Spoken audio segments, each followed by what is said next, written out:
2, 1. Blog Talk Radio. Welcome to the CAF America Radio Network, a production of the Charities Aid Foundation of America. As the leader in global giving, CAF America offers more than 20 years of experience and expertise to foundations and individuals who wish to give internationally and with enhanced due diligence in the United States through its industry-leading grant management programs and philanthropic advisory services. CAF America helps donors amplify their impact. This show is dedicated to these donors and the charities they support. CAF America is uniquely positioned to serve as the bridge between these important partners and transforms vision in meaningful action. Guests on the CAF America Radio Network are leaders in their field who share tips for success and stories that inspire. Our host is Ted Hart, the CEO of the Charities Aid Foundation of America. This is a live call-in show. Add your voice by calling 914-338-0855. After the show, you can find all of our podcasts at cafamerica.org. Don't forget to dial 914-338-0855. Now, welcome the host of the CAF America Radio Network, Ted Hart. And welcome to this latest edition of the CAF America Radio Network. Thank you for joining us today. Our topic is Mind the Gaps, Unifying Philanthropy to Achieve Sustainable Development. My guest on the show today is Karolina Mzyk, who is an advisor on philanthropy at UNDP's Istanbul International Center for Private Sector in Development. Karolina facilitates a global conversation between the UN, foundations, and governments on enhanced collaboration for the SDGs, the Sustainable Development Goals. She leads a global team working on the SDGs, inspired national development plans in Kenya, Ghana, Indonesia, Colombia, Turkey, and Zambia. Within this role, Karolina developed partnerships with global foundations, including the Conrad N. Hilton Foundation, Ford, MasterCard, Gates, Coca-Cola, and the DHL foundations. So welcome here to the CAF America Radio Network, Karolina Mzyk. How are you? Hi, Ted. Very well. Thank you so much for inviting me tonight, and good evening from Istanbul. Yes, well, it's our honor to have you here, and I want to jump right in to this topic because it is such an important topic in the philanthropic sector right now, and that is sort of this nexus, if you will, of the Sustainable Development Goals and how you can succeed with sustainable development. So why don't we start for those guests who are joining us today who may not necessarily understand what the Sustainable Development Goals are. Why don't we start off with what are the goals, and then I want to get right into how to achieve sustainable development. So the Sustainable Development Goals is 17 development goals that span the whole area of social development, economic development, as well as environmental protection. And so they are embodied in the 17 goals, 169 targets, and 240 indicators. It's a global development framework. That means that all countries are obliged, all those countries that have signed up, and I must say that in September last year, September 2015, all world leaders have signed up to the goals, and they will be implemented until 2030. So Sustainable Development Goals follow a similar experience that we as a global community have already experienced between 2000 and 2015, which were called the Millennium Development Goals. And they have indeed, the MDGs, what we called as an abbreviation, have really delivered outstanding results in terms of halving the poverty, global poverty, improving maternal mortality, improving the nutrition among children. These are among some of the biggest achievements. And so, but they expired in 2015. And now, as a global community, we have actually decided and people around the world. It wasn't just the global leaders. The SDGs were consulted with the people around the world in unprecedented manner. 6 million people participated in the consultations around the world in 170 countries, and they have decided that it's time for us to really broaden the kind of development that the kind of progress and prosperity that we want to see. And they want to see as individual and also collectively as a group around the world. And so right now the goals, the new eras of the goals within the SDGs are aspects that haven't been there before, which is the issues of climate change, the issues of, for example, inequality, peace, and just societies. So from our perspective, the UN, but I also hope that from the perspective of all of us around the world, the 17 sustainable goals really provide a framework for a positive global vision that we all want to subscribe to, and that is able to address some of these kind of challenges. And you know, Ted, I think that we have seen that many people around the world have lost their confidence in the globalization, even though globalization as such has delivered a lot for people around the world. But we have lost confidence because the kind of globalization actually hasn't benefited many people. It hasn't really produced the right outcomes for too many people. And so today we are really at the crossroads, and we really should think about what it is that we need to do to make sure that we address some of the deficiencies. And I think that SDGs is such a global vision, and that's why it's so exciting, because it's universal. It applies to Sub-Saharan Africa, and it also applies to the United States.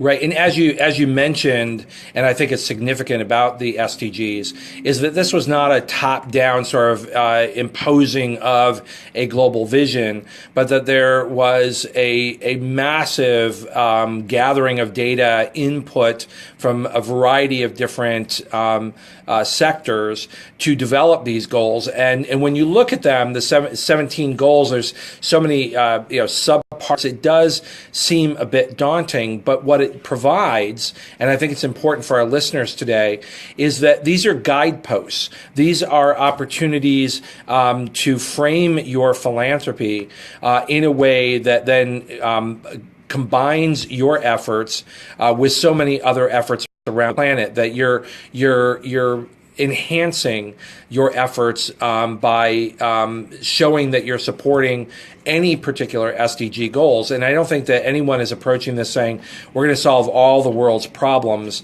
between now and 2030. But what it does say is that we can't know that we've made progress if we have no goals.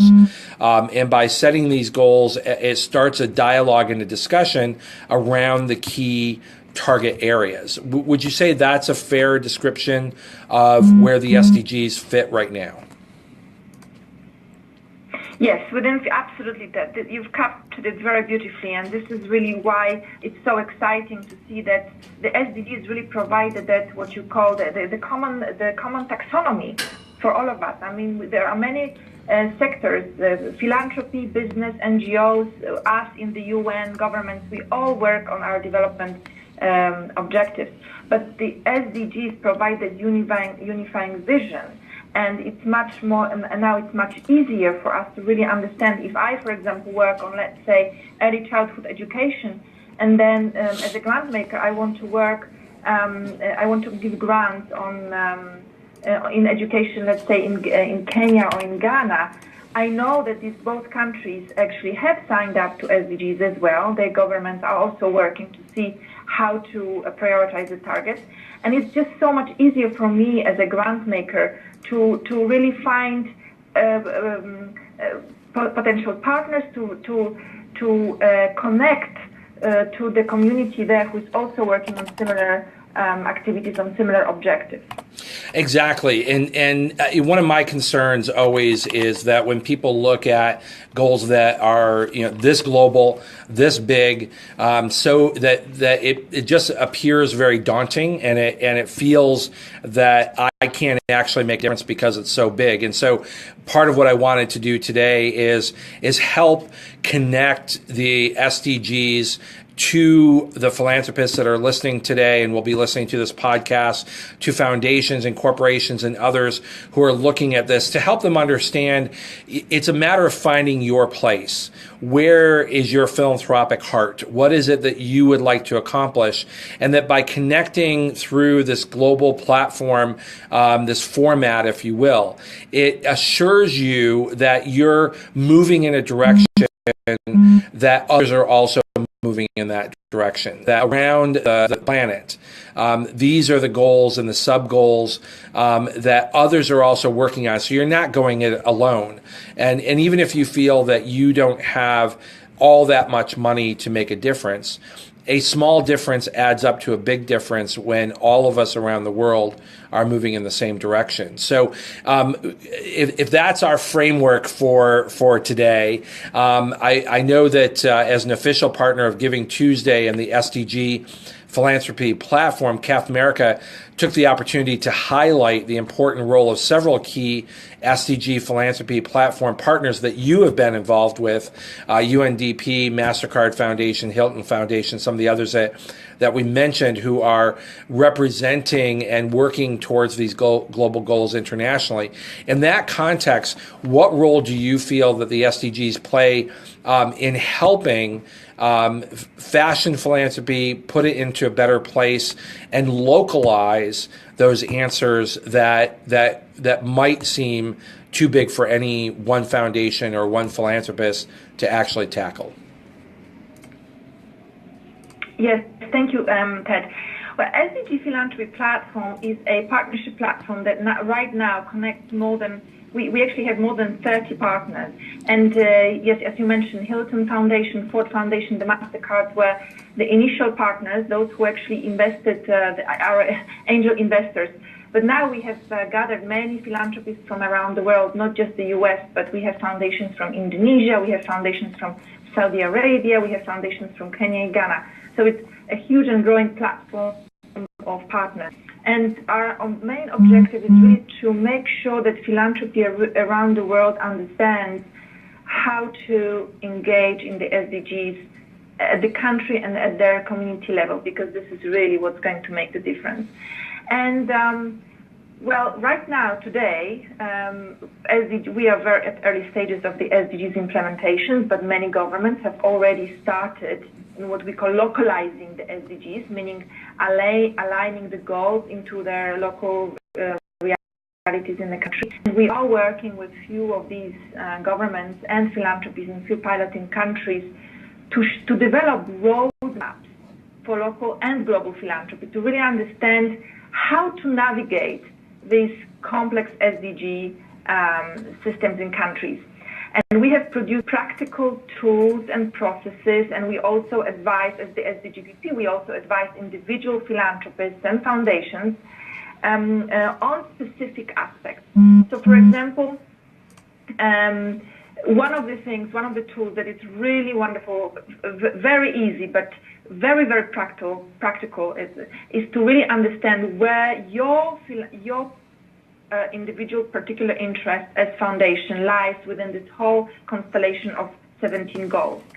And there is something which is called the SDG Wizard that you can find on the sdgfunders.org, our website, which was developed by our partners, the Foundation Center.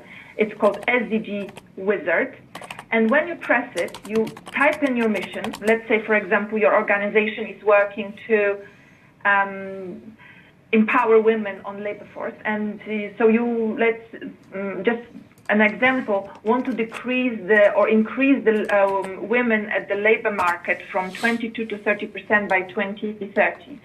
And then you press that, you paste the mission into a box, you press the button, and then what you will see is that the wizard will help you to navigate and show you which specific goals and which specific targets within goals are relevant to your work.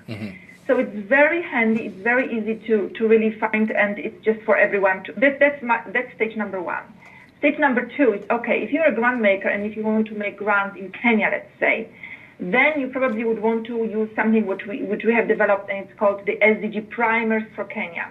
It's a public document, and it basically describes all the government agencies, all the actors, all the processes, policies, and key interventions that relate to SDGs in Kenya as of today. So and it's specifically targeting to address philanthropists' questions and the way they work. It's a very handy tool. It really shows you with whom to talk, what kind of questions to ask, and how could the conversation on the SDG in the country relate to your specific particular problem. Exactly. Karolina, let me just jump in just 1 second before you go, because I just want to make sure that everybody's following along. So that's sdgfunders.org, so Sustainable Development Goal funders.org, and you can put /wizard, and it brings you to this very simple page that Karolina is talking about, that you just type in text to analyze your organization's work. So it could not be easier, as you said, and it's a great place to start. And this is all part of the work of the SDG funders and the SDG philanthropy platform. So I'm going to ask you to continue, but then if you can pivot to help everybody understand what the platform itself is. Yes. The platform itself is a partnership between UNDP, the Rockefeller Philanthropy Advisors, and the Foundation Center. And it's a hub, it's a vehicle that helps philanthropy to understand how to engage in SDGs at the country and at the global level. And at the same time, it is a vehicle that helps the UN and government understand what is the value and the contribution of philanthropy to sustainable development goals. So these are the two strategic objectives. In terms of how we work, it's an initiative. So we are providing specific. We are piloting right now in 6 countries. You mentioned already, in Kenya, Ghana, and Zambia in Africa. We have activities in Indonesia, Colombia, as well as most recently in India. And then I should say very wonderful news that the platform has also been launched by the Council of Foundations in the United States back in September. So now it's actually 7 countries. And we are working in these countries and also globally. We are working directly with local foundations as well as global foundations, and providing advisory services, providing guiding hands, facilitating and connecting their work with what's going with the SDGs in their countries and what it means. Right now, actually, SDGs in most of the countries are actually still led and by government, as well as in many options by NGOs, by non-governmental organizations, civil society. So we're trying to organize and really make sense of what's going on with localizing SDGs in these countries, and what does it mean for philanthropy, and what are the kind of incentives philanthropy might have from engaging in the conversation on the SDGs. And so I give you an example. In Indonesia, the government has actually been extremely proactive, and they have drafted and approved a presidential decree on the implementation of Sustainable Development Goals. And in that decree, the philanthropy as a sector is mentioned as one of the implementing partners to the government, together with academia, business, and civil society. And so right now, the government is consulting with the partners on what are the kind of priorities that the country should really look into from the 17 goals. They're discussing a collaboration and public-private partnerships on, for example, improving the quality of education in Indonesia. There are also conversations such as, for example, how to improve the quality of oceans and water governance in Indonesia, where actually it's a country which is very much depending on fishing. And Carolina, the other Carolina, and that's part of what's different here, and one of the things that drew CAF America as one of the first partners of the SDG philanthropy platform is the involvement of philanthropy. Not to say that philanthropy had no role in the MDGs, but it really was government driven. It was established, the Millennial Development Goals were established by the United Nations and really government driven. And now CAF America, as a partner with the SDG philanthropy platform, provides a context, and as you've been pointing out, through that platform and through the wizard and reaching out around the world to philanthropists, now gives a role and context. But part of that, as you're describing, is philanthropy's involvement in the SDGs is not the same as government's involvement in the SDGs. So as we reach into our last 10 minutes together, can you help unify that for me? Can you help us understand how to achieve the Sustainable Development Goals in this new marriage, if you will, or invitation of philanthropy to be part of something that it wasn't really part of in the prior set of global goals?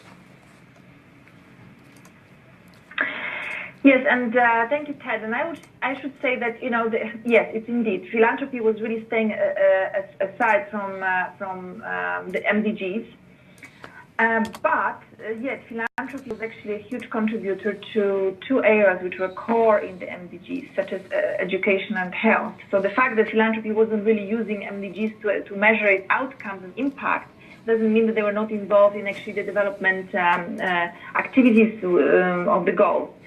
But the second point I want to make is, SDGs will not be possible to achieve without engagement of the private sector, philanthropy, and civil society. This era where governments are solely responsible for development is over a long time. Mm-hmm. We really need to make sure we have to have a shift in the paradigm to really understand that the only way we can achieve progress and prosperity that is really harmonious, healthier societies, more just societies with less inequality is only if we collaborate between all the stakeholders. Mm-hmm. But collaboration, because SDGs are very expensive, UN estimates they cost between $4 and $5 trillion a year. I mean, I don't even know how many zeros that is. But let me say, collaboration doesn't mean that we have to all converge and become the same sort of organization. And this is the beauty of, for example, the government and philanthropy. Now I see that there are huge differences between how philanthropy works and how government works, and what the kind of value add that philanthropy brings and other sectors bring. And we want to recognize this diversity, and we want to actually exacerbate them and work around them, because having different perspectives and bringing different types of assets, we are going to find solutions to development issues. Mm-hmm, mm-hmm. And the collaboration here between the government and philanthropy is that we really need to understand the different roles. While the government, yes, indeed, they are responsible and accountable for achieving the SDGs. But actually, philanthropy brings, for example, the commitment to innovation that typically bureaucracies such as the UN and governments don't have. And that's a wonderful value that we, for example, within the SDG platform are trying to really bring out in our collaboration. Another is that the whole issue of venture philanthropy and corporate philanthropy, these are dynamically growing sectors around the world, not just in the US, but in India, China, Indonesia, and in Brazil. And these new forms of giving, which is the corporate giving, mm-hmm. Where charitable aspects are combined with long market solutions and development results. These are the kind of ways which really need to be brought to scale if you want to achieve the SDGs. Mm-hmm. So in each and it is a different language, right, Karolina? It's a different language to engage philanthropists in this work than it would be in terms of having a dialogue with a government. Of course, because philanthropists, they set their strategies differently. They measure their results very differently. They use very different language from the government, and that's very valuable. But we need to have common understanding of definitions. And so, if I go back to my case study in Indonesia, one of the challenges that the government sees is that the philanthropic contributions, very valuable, have never been really accounted in the national development plans. And so while we all understand, and the government does not really want to mobilize more funding from the philanthropy that would go through its own coffers, what they do want to recognize and enable is philanthropic contributions which really are accounted in this whole national treasures that would actually show impact and move the needle on the SDGs. Mm-hmm. And so there is, on the one hand, yes, we need to stay and be true to our own sectoral values and attributes, but on the other hand, we really need to understand our partners, and we have to have a common language to be able to collaborate meaningfully together. That means for greater impact.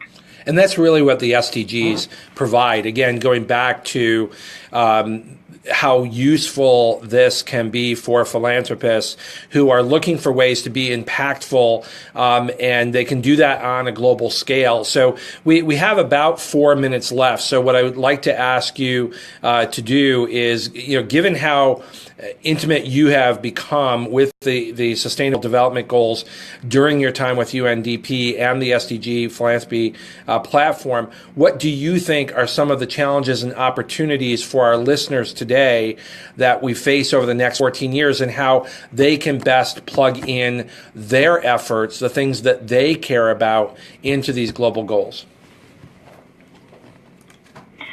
Well, that's first of all, I would love to have everybody excited as much as we are here about this global vision. So obviously understand where each foundation is and how do they relate to the SDGs would be the entry point. That's the biggest objective.